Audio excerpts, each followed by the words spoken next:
Hello, everyone, and welcome back to SSI Meetup. We're very lucky today to be joined by Nicolas from ZKorum. Nicolas, welcome. Thank you for inviting me. You're very welcome. It's great to have you. We've got a lot of really exciting content to cover today, and I want to let Nicolas get right to it. So I'll do my quick recap about what SSI Meetup is and why we're here, and then we'll dive right in. So for those of you who are joining us for the very first time, welcome.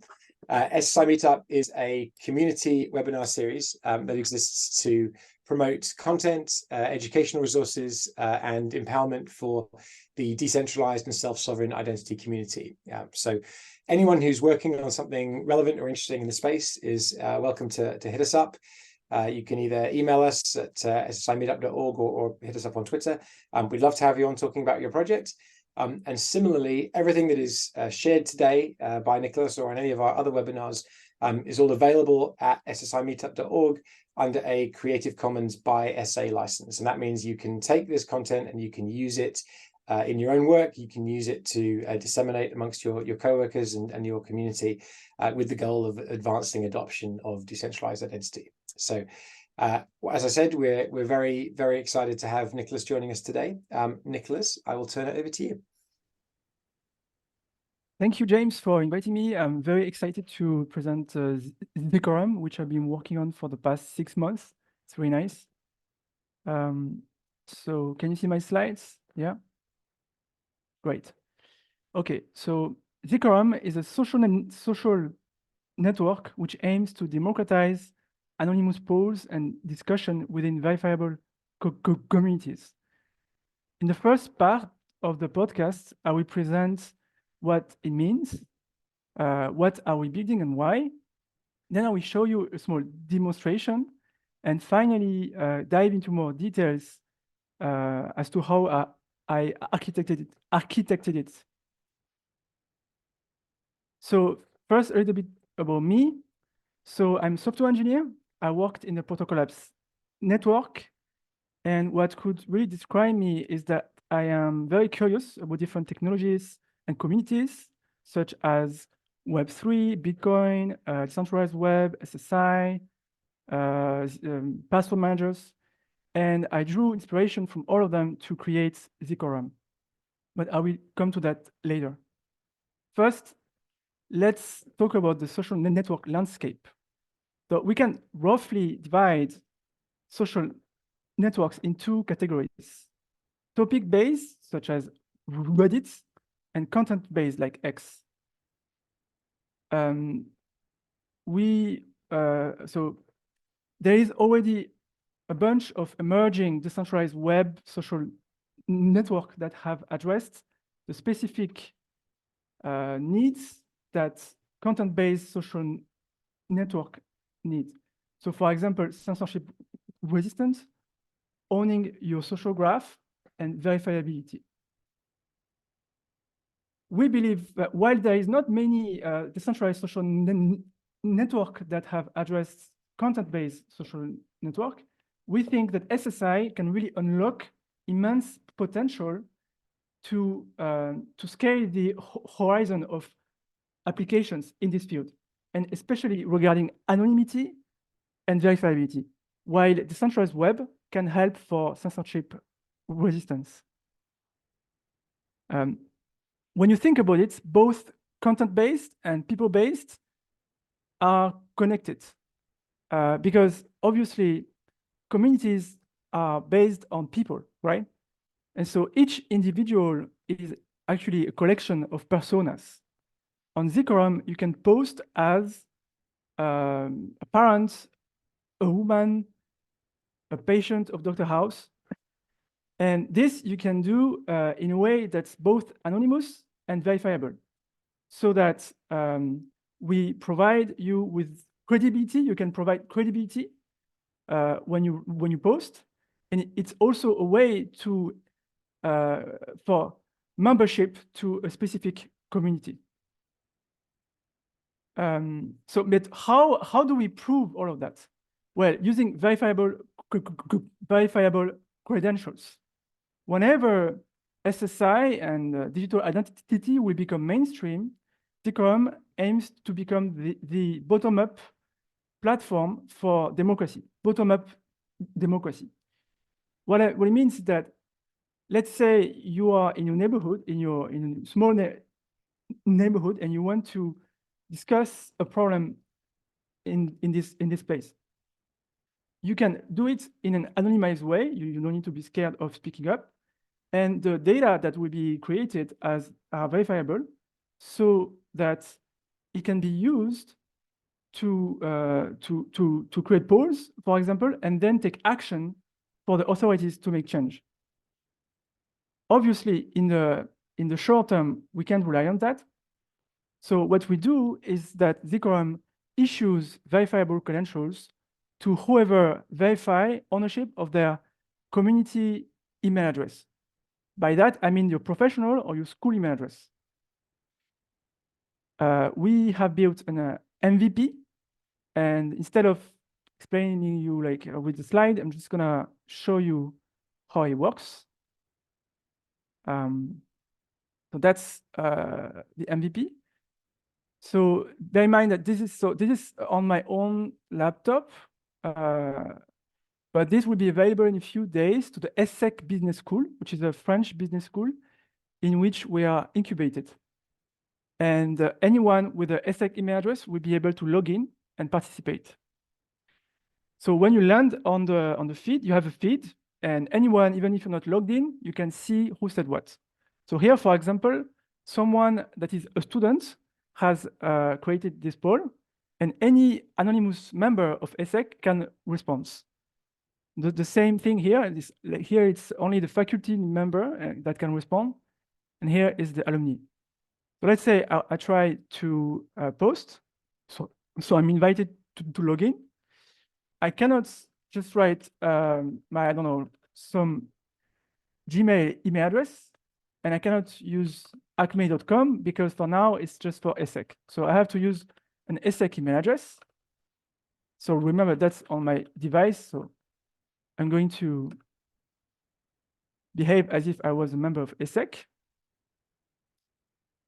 So now I'm going to normally, so this will send a code to b44@essec.edu email address. So just for the purpose of this demonstration, I'm just going to try to move that and take the code directly here in the backend, but it will be sent via email, of course. Paste it. Okay, that's not the right one. Down. This one.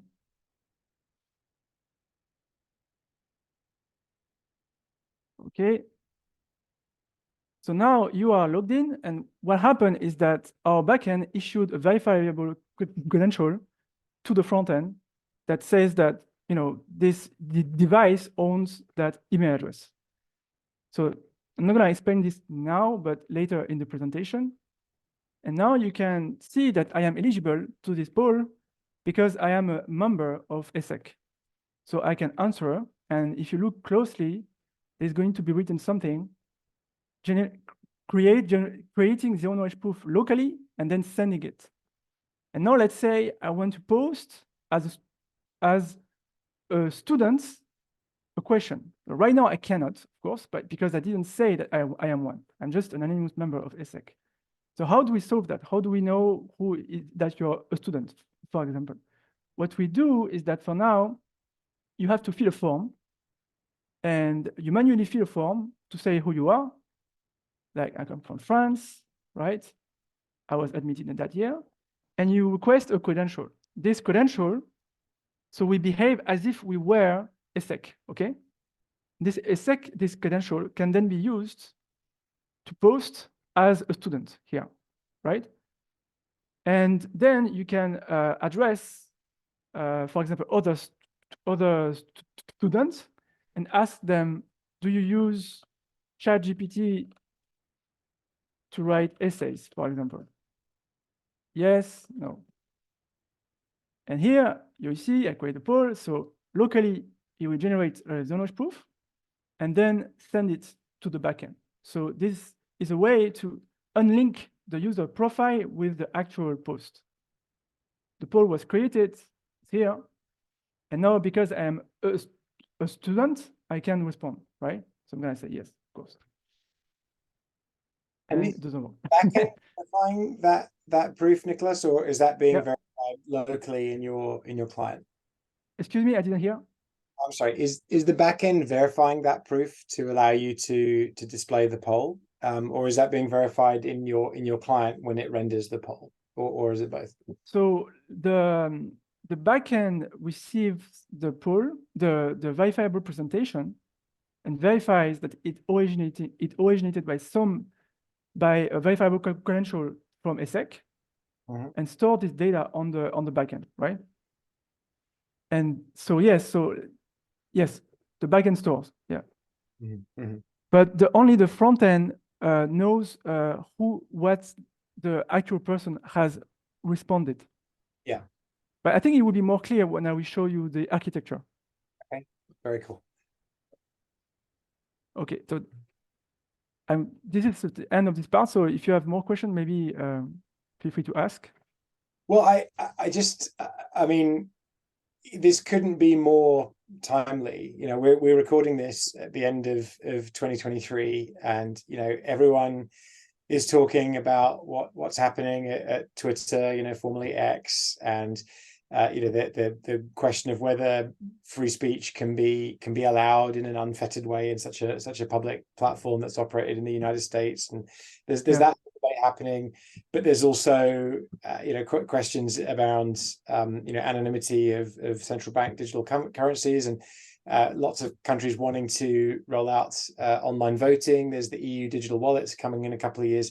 Yeah, and everyone, well, not everyone, a lot of the debate seems to focus on solving, you know, eligibility with identity. And it's very frustrating to me, and I'm guessing to you, because you've gone and done something about it. That's because it's like cracking a nut with a sledgehammer, right? You don't need to know specifically who someone is to be able to decide if they're eligible for something. And in fact, in many cases, they're going to behave differently if you know exactly who they are versus just what they're definitely, yeah. So it feels incredibly timely, and I'm really curious as to sort of what led you on this journey to actually decide that you were going to be the one who was going to tackle this problem.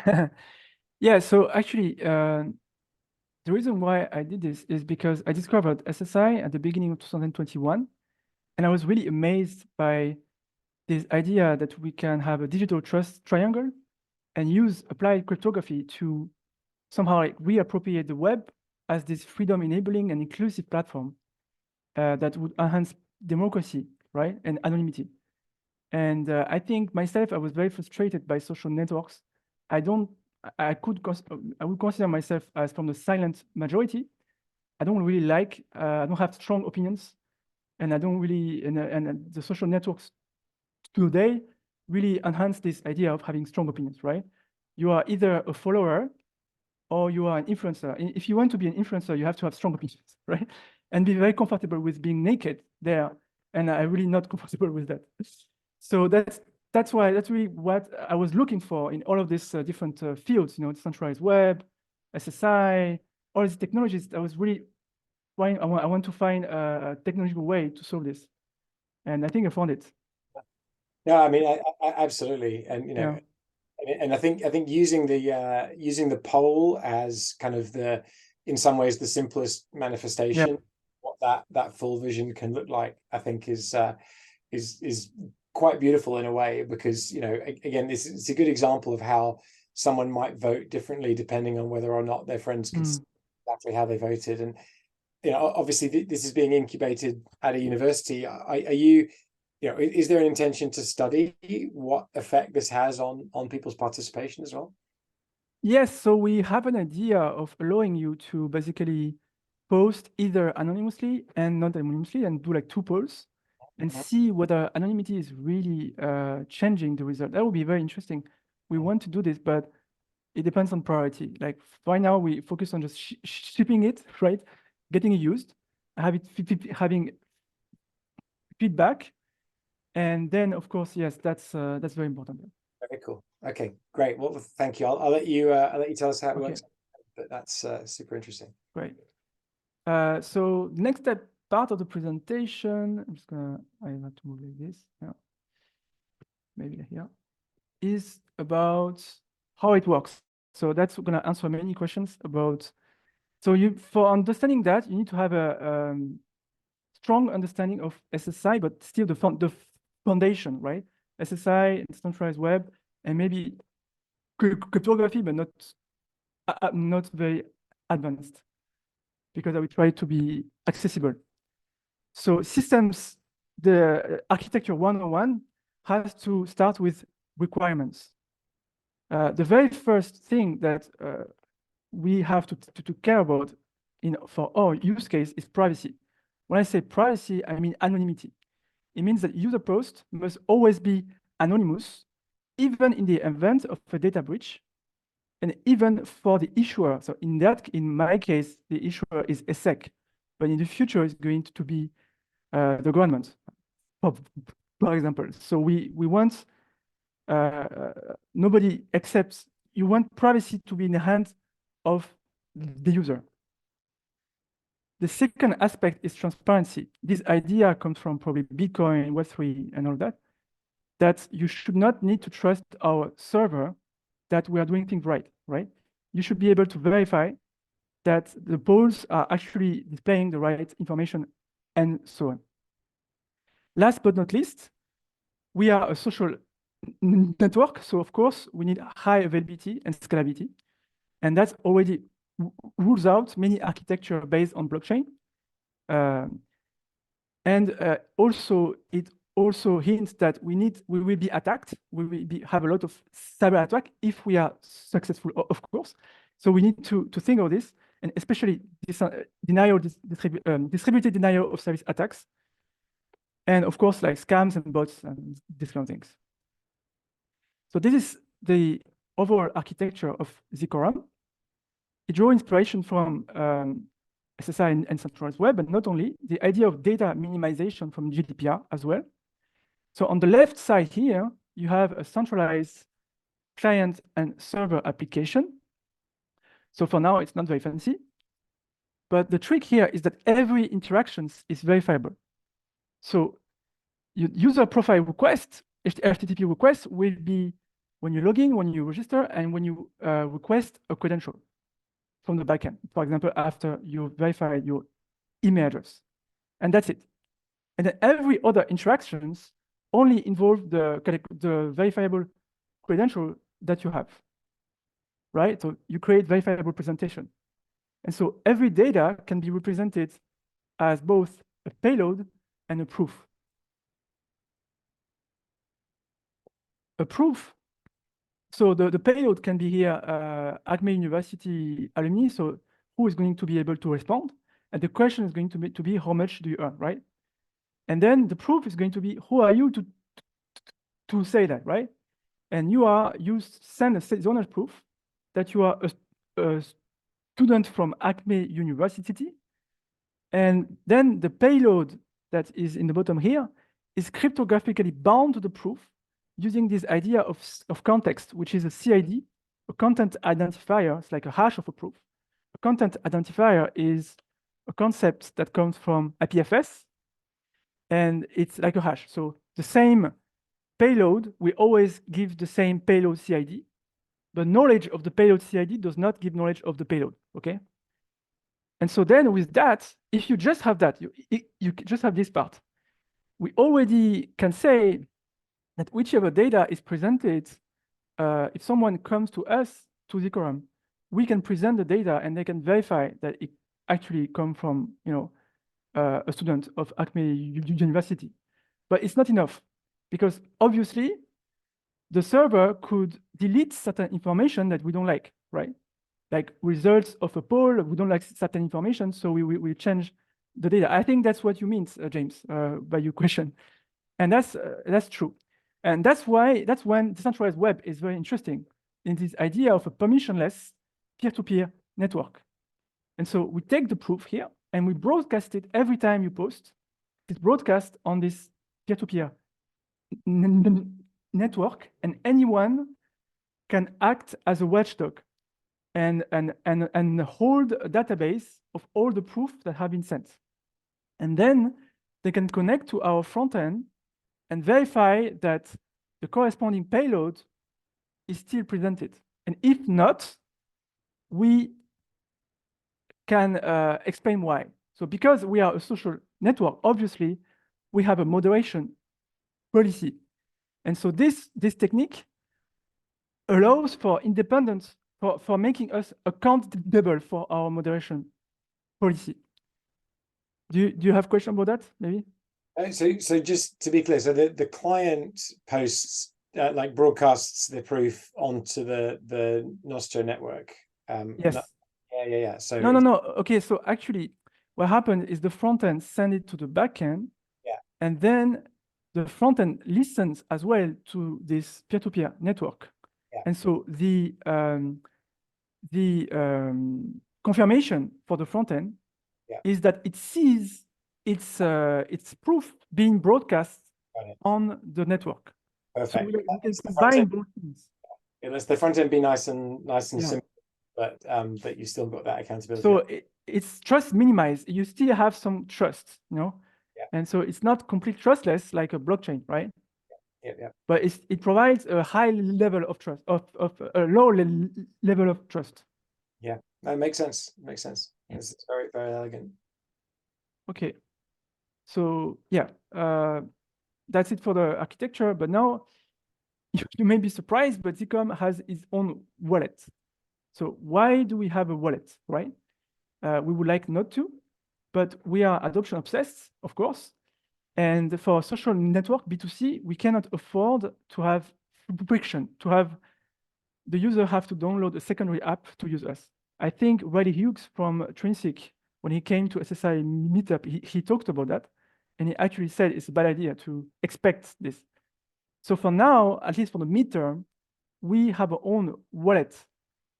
Of course, in the long term, we don't want to be a wallet, and we want to be compatible with existing ones. Yeah, no, that makes sense. But as you say, like today, it's too much of a hurdle to get users to download one task. I agree with you and with Riley on that. And also, you know, there's not enough people issuing credentials that would be valuable in there anyway. Yes.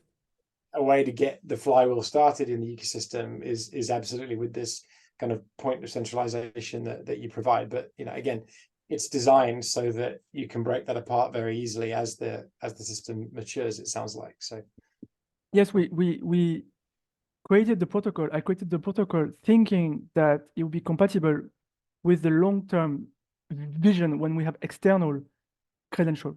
Is the same principle. And so for the wallet, you may think of seed phrase, and for the same reason as before, we do not want to use that, right? Because it's also very complicated. So what I did is that I drew inspiration from password managers. So for the wallet to work, the wallet has to, for the protocol to work when you post, it has to generate some kind of secrets that will then be used for the zero proof. So you can think of the secret like the passwords, right? And you want the device of the user to have the same secrets, right? And so for password managers, it is solved this way.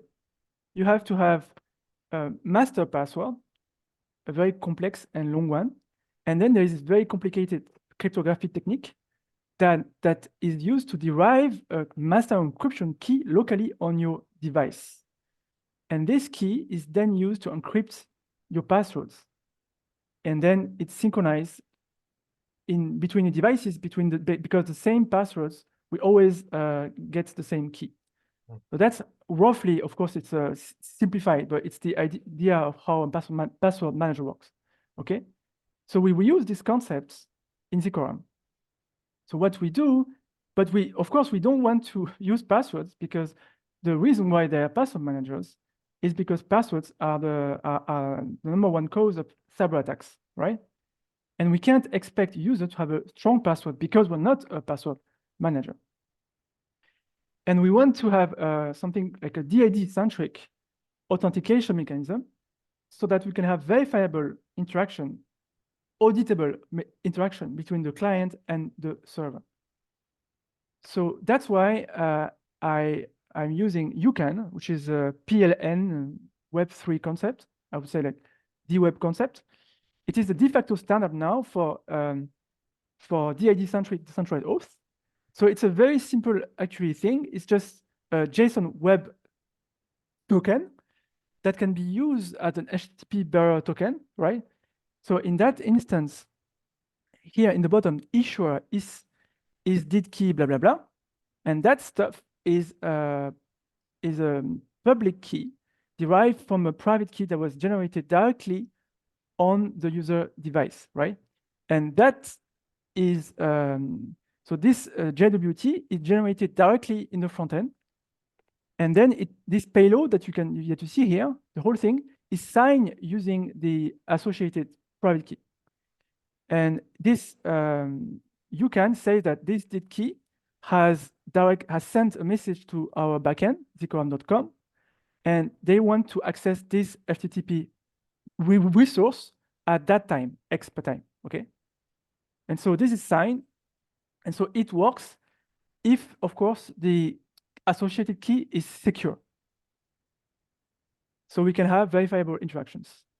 And so now I can show you and explain. So the first step, of course, so what we do is we mix email verification when you log in with this idea of UCAN. So this is an innovation. And the idea is that you generate, like for every other application of UCAN, an unexportable private key, in our case, within the standard Web Crypto API. So I can even show you here the app. Here is the d3sec.edu key, and you have a private key that is extractable false. So it's not extractable. This is a standard way to create keys in a browser. And then the second step is obviously deriving the associated public key and the DID. And then when the user writes the email address, what happens is there is an HTTP request to our backend, which payload is the email address, and it is authorized using the UCAN that I just showed with the key here. It's signed. And then the application server is going to generate a one-time password, send it via email, and wait. And then the user is going to go to the email address, right? Copy paste like I did earlier, and use the same browser, the same application, so the same key, to sign another request with a code. That's the way we associate this DID key with the email address. Okay. I think, is it clear for now? Yeah. Yeah, it is clear. But how does the user, maybe you're about to come onto that, I think, how do you keep that key safe going Yeah, forward? okay. So for the safety of the key, you doesn't have to do anything because it's baked in Web Crypto API. This unexportable key here, this is baked in. So that will just live in their browser forever. Yeah, but it's not accessible from JavaScript. Yeah, okay. So if you think about it, users like developers access servers using SSH. Maybe you know, maybe you don't know. It's a protocol, and they have private keys for 2 years on their computer. So it's the same principle. But obviously, this is not ideal. I mean, it's still quite safe, you know, but it's not ideal. We can use passkeys. But for now, unfortunately, passkeys do not support arbitrary data encryption. Yeah. So we cannot use that for now. But within 2 years, it's going to be possible. And the tech is already there, actually.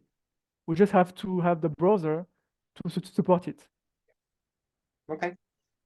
And so the next step, now we have verifiability. So you can sign stuff, sign requests.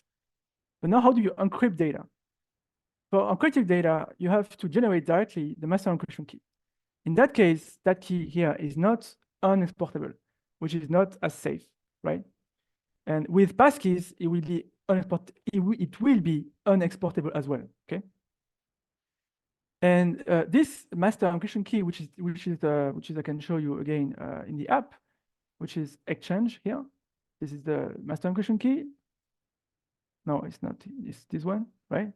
No, this one. Yes. Exportable true. That's a symmetric key that is used to encrypt the data. And this master encryption key is then used to encrypt the secret values that are used for the owner's proof, right? So that you think of as passwords. And this is the same principle as I showed you before with password managers. These encrypted secret values, encrypted passwords, are synchronized between the devices, right? But then the problem is, because it was generated directly here, the master encryption key, how do we synchronize the master encryption key itself, right? That's this was solved before because you had a master password, right? And so this is done using, this is simplified architecture again, but the idea of device linking. So on the top here, device one, imagine it's your laptop. The user first register on his laptop. So the master encryption key is just generated. And then the user goes to his iPhone. So it goes through the same principle, so email verification and so on. And then once this is done, the iPhone is going to send a request to the backend to request linking from device one. And then the user is going to go to device one, so his desktop, right? And see push the notification. And then say whether or not it's from him, accept or not. And when the user accepts, what happens is that this master encryption key is encrypted using the public key of device two, and then sent to device two. And of course, device two has an associated private key and can decrypt it. That's how you synchronize the devices. Of course, it's simplified. There's a lot of things happening there, but right. I'm glad you did, because I wouldn't have been able to go a level deeper, but that so thank you. Okay, now we are also an issuer, as you know, because we issue Credential when you verify your email address. But first, before we talk about this, let's talk about Credential formats. So as you may know, there are multiple flavors of verifiable credentials. And for us to choose among all of them, what we need is really issuer unlinkability. What does that mean? We need anonymity, privacy, right? And issuer unlinkability means that if I give the proof that the verifiable representation as a verifier, I received this, and I give that to the issuer is not going to learn more information than I would learn. And especially, they won't be able to know who exactly created this proof. They will just know it comes from them and not exactly who. And this is very important because remember the architecture here. The proof itself is forwarded in a peer-to-peer, in a permissionless peer-to-peer network. So anyone, including the issuer, could listen, right? And if we didn't have issuer unlinkability, the issuer would be able to know who said what. You can go to the front end and that's it. So it would defeat the purpose of anonymity. And in this case, only, to my knowledge at least, only BBS plus Credential provide this level of issuer unlinkability that we need. And besides, we need a lot of fancy cryptography to make this happen. And only Lovesh and his team from Doc has created it for now. So we have to use the Doc BBS plus credentials. I will come to that later, of course. So which type of credential are involved? The first thing your first one you think about probably is the digital passport, proof of employment, and so on and so forth. In that case, in the future, of course, ZKorum is not going to be the issuer, right? In the midterm, when you verify your email address, ZKorum is the issuer that issue you the proof that you have created this email address. So there is a trust here. And then if you just stop there with a community credential, how would you count responses of polls with just this? you may think of a university ID, right? Let's say you want to post in a university, and you want the university ID, right, is the unique identifier. And then you can create a hash of this university ID as an identifier, and as a verifier, I would I would count the responses of polls based on that. But that doesn't work, because again, the proof is broadcast, right? So the issuer has the list of all the university ID. So it's very easy to calculate all the hash and then see, okay, that hash, I said that. So it doesn't work. So we have to have some kind of unique identifier, but at the same time, not correlatable with your community credential, neither to the DID or anything. So the key here is to use another credential to create a proof with it. But that's why we need to have a credential. So we can create a proof, like a hash, a sort of hash, right? From this university ID, but something else as well. Something else that will be only known to the holder. And that's why we need the holder to create a long cryptographically random value directly on the device and only known to them. And then you still need a credential. So you still need ZKorum to sign this stuff, right? And that's actually important, because we need to have only one secret for each user. And that's because ZKorum is signing this, we can make sure that only one credential, one university ID one user is going to have one secret, right? So then the hash is going to be, you can only have one hash. So this, I will come to it a bit more later, so don't worry if you don't understand. But similar to is it similar to how anonymous credentials have a link secret that's blinded? It's very similar to this. It's very similar to it. And actually, originally, this what was I thought about this blind signing thing, and then I heard about link secrets, and I tried to use anon creds, but link secret is not accessible from the user perspective. It's very something baked in the protocol. You can't really use it like this. Yeah. Okay. But the idea is the same. Cool. All right. Thanks. So let's explain roughly how blind issuance of secret credential works.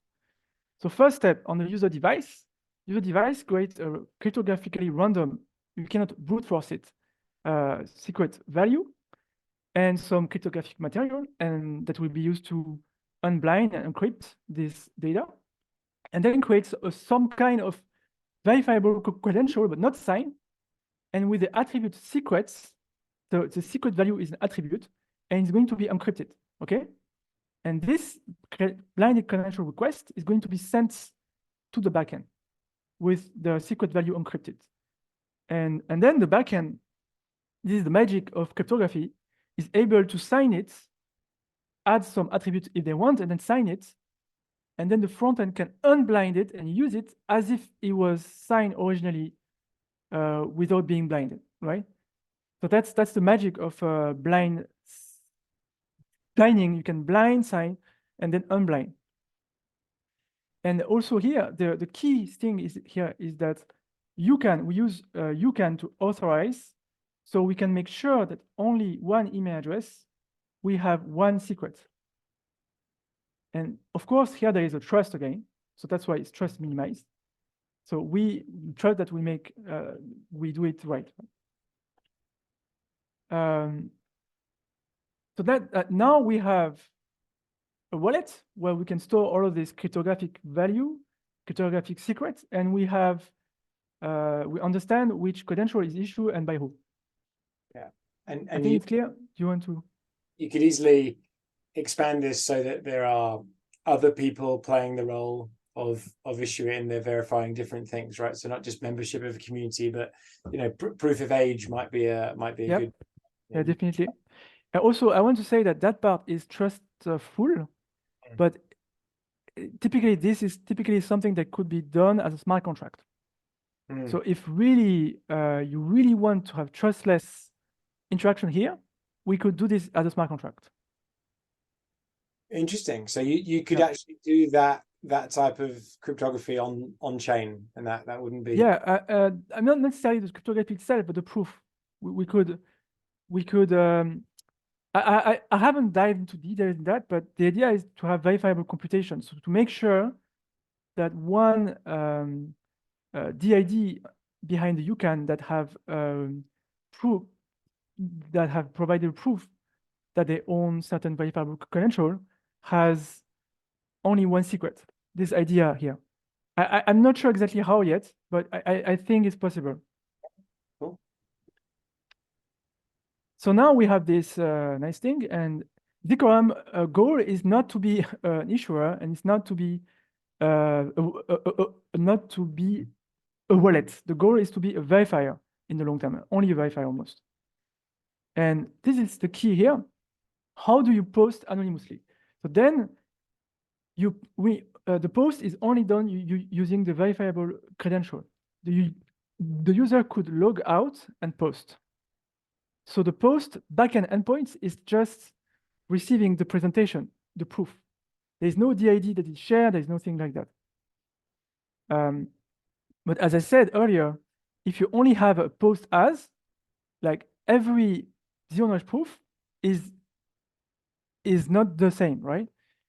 So that would mean that how we need to have some kind of anonymous pseudonym so that the backend can monitor, can prevent one rogue user from spamming us, right? And we also need to count responses to polls.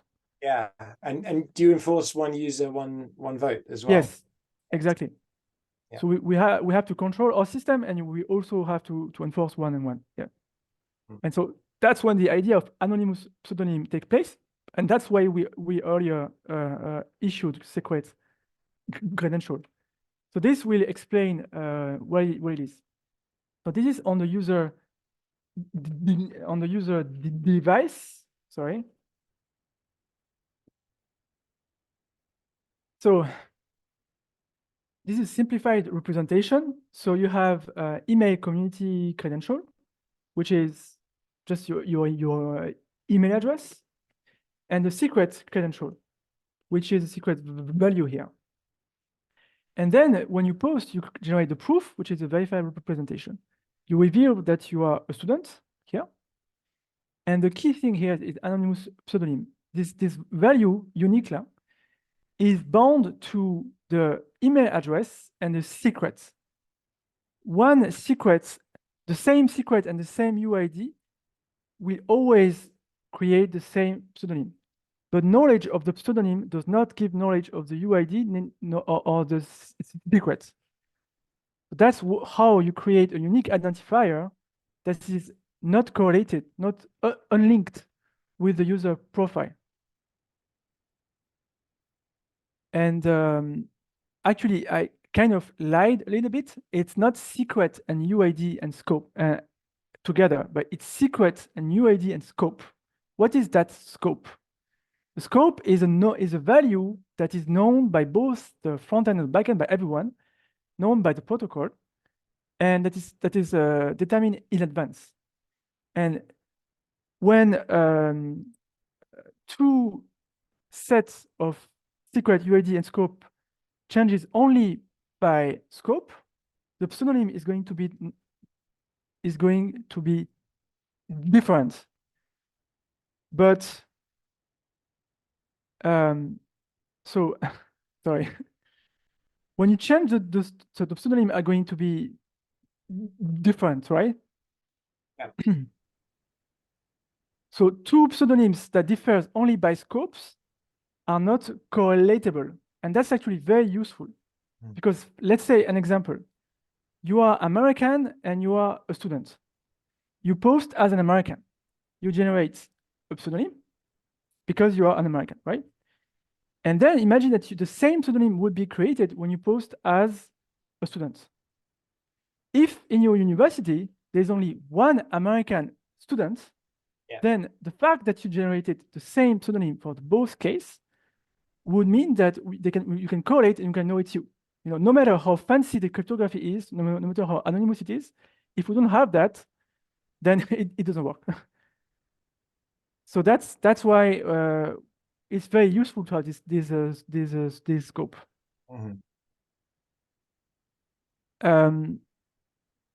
Is that clear here?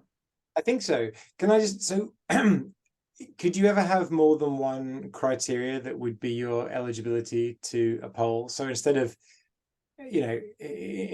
I'm, could you have, for example, I'm a student or I'm faculty? They would have a different scope, right? Yeah, so eligibility can be or, yes. Yeah. And then if you're student or a faculty, you can show that you are a student or a faculty. Yeah.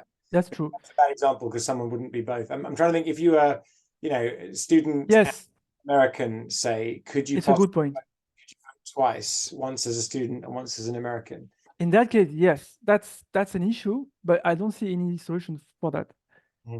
Because the whole point of our application is actually to make it so that your personas are different. Yeah. Like it's not correlatable at all. So Yeah. unfortunately, right now I don't see any solution to this problem. Yeah, well, I think you just need to yeah. be careful when you design the criteria for the poll, don't you? It doesn't seem like Yeah, we have to take this into consideration. Yeah. No, that's great. Okay, thanks. And so this leads me to the next thing, is that this is only the tip of the iceberg, and privacy is way more than what I just described. What I described is great and is very important, but it's not enough. For example, as I said, if you are only 2 people that have these attributes in your organization and you share it, well, everybody could know it's you. So ZKorum will only allow you to post if enough people have registered and share the same combination of attributes. And besides, the most complicated problem, I would say, for anonymity is timestamp correlation. This idea that, just an example, let's say that the UX of the app, or let's say, no, maybe the second example, we know that you fetch certain post and you use the user profile to fetch certain post. And right after that, because of time, right, someone has responded using anonymous pseudonym. So by comparing the timestamp, we could know who said what. So all of this is actually complex, and we always have to bear this in mind. It makes the architecture, it makes this complicated, but it's possible. It's just that we have to use pseudonyms for almost everything.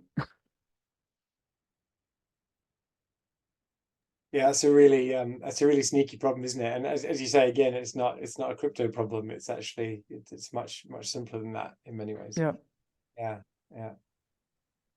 And so that's why, for example, fetching post, you need a pseudonym, right?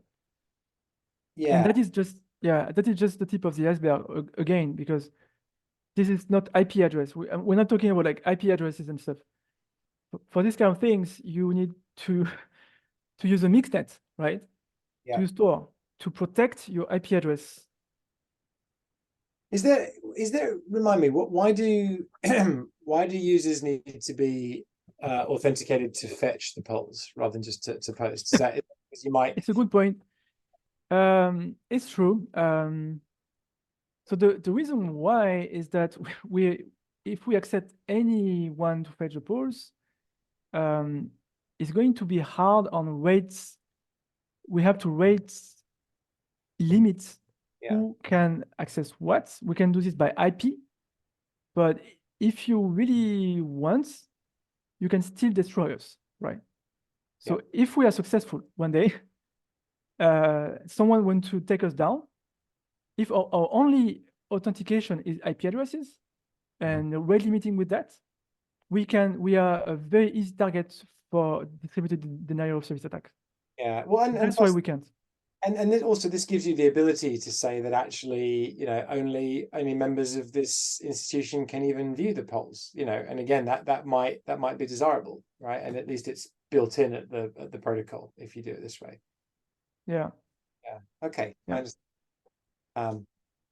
Cool. So yeah, I think that's it. When you say they have you can only post once 5 users possess that combination of attributes. So how does again, does the client, no, this is the front end, knows that because it's been watching the network, or does the back end tell it? Hey, by the way, I haven't issued this. That's a good question that I haven't solved completely yet. But for now, it's like it's the backend, right? Yeah. So there is a trust. Mm. You need to, because the registration is not trustless. You need to trust us. But that's why also we are 100% open source. Yeah. AGPL. And so that gives more credibility. But yeah, I think as a platform also, we don't have any interest in doing that. Yeah, that makes sense. So yeah. And this, I think, in the very long term, if ever that interest, I would say high, like actually very, very important things, we could use smart contract again for these kind of things, for certain things, so that it's much better. Makes sense. Yeah. What's next? So we are a pre-seed startup, not even pre-seed startup. We are raising pre-seed soon. So the first priority, of course, is product market fit. Working with the ESSEC users and understand their needs. And then we scale to other organizations. And we have a long-term vision of creating a core authentication library based on this functionality of unlinkability between the user profile and the other user data. It can be posts or polls, but it can be something else, right? And when that will be more mature, we can create a SaaS or anything that developers can use to reuse this library. Yeah. No, that makes sense. And do you plan to? I mean, obviously, as we said earlier, polls make sense because they shine a spotlight on the some of the unique benefits of this approach while still being like relatively bounded, kind of simple use case. Obviously forums, kind of more general forums and discussion threads and things like that feels like another place where, again, kind of community health and wanting to curate that discussion feels really important. Is that something that you think's on the roadmap? Yeah, I think I wasn't clear with that, but we want to do discussions as well. It's just that for now the MVP only support polls, but within a few weeks or so is going to have a discussion. No, I mean, not weeks, I would say months. Yeah, well, that's within like February or something like that. Part of why you're raising funds, I'm sure, is that this. Yeah. Yeah. Okay. We started with polls because we think it's interesting to have data that can be actionable and easily, and also because it's much easier to moderate. Discussions is more complicated. Yeah. So we have to think of moderation when we accept discussions. Do you need to do that though, or I mean, can you not? Is there a way to use existing moderation tools, but without them having to depend on this notion of a user ID? Because you've got these pseudonyms in this case. I wonder if there's something. You'll figure that out, I'm sure. There is AI. We can use AI. Actually, we want to use AI for this to flag posts that has that don't respect our policies. Yeah. And we also plan to propose to rewrite the post in a more positive way. Yeah. So that we encourage positivity. That makes a lot of sense. But you see this as a consumer facing web application. You don't see this as something that you would work with, a Blue Sky or a TBD Web 5, or one of these other projects that's tackling DWeb. Like you think actually that the way to get this to market is you're going to have the concrete manifestation of it, so that you can kind of control that destiny. Well, first, our idea is really to create a social network and to be we're not competing against with Blue Sky and so on. We are more like, if you want, yeah, we could make a library and then sell this to Blue Sky and stuff, but it's not gonna work, I think, in the short term. I think because first of all there is no credential, and I don't know. I think maybe I can show you this, but that's what we are trying to achieve. We compete directly with them. I don't know if you know Blind. No, actually, I haven't. Blind is a social network, a little bit like where you can log in with your email address, with your professional email address. Exactly what we do, but it's anonymous. But nobody knows really how. To be honest, it's not open source, and they are not GDPR compliant, so it's not used in Europe. Yeah, and there is a whole bunch of other competitors, and we think that our technology and the fact that we are GDPR compliant can help us win the European market and eventually scale to the US and so on. Yeah, it makes sense.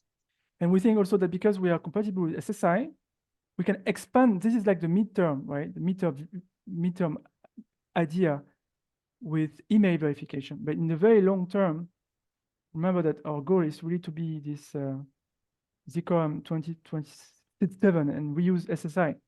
Yeah. And this is not the case for this platform here. But you know, the great thing is there are already organizations that can vary you know, your employment status, your membership of a certain community, you know, whether you have a certain kind of training, you know, they all do this, you know, in a very fragmented sort of way.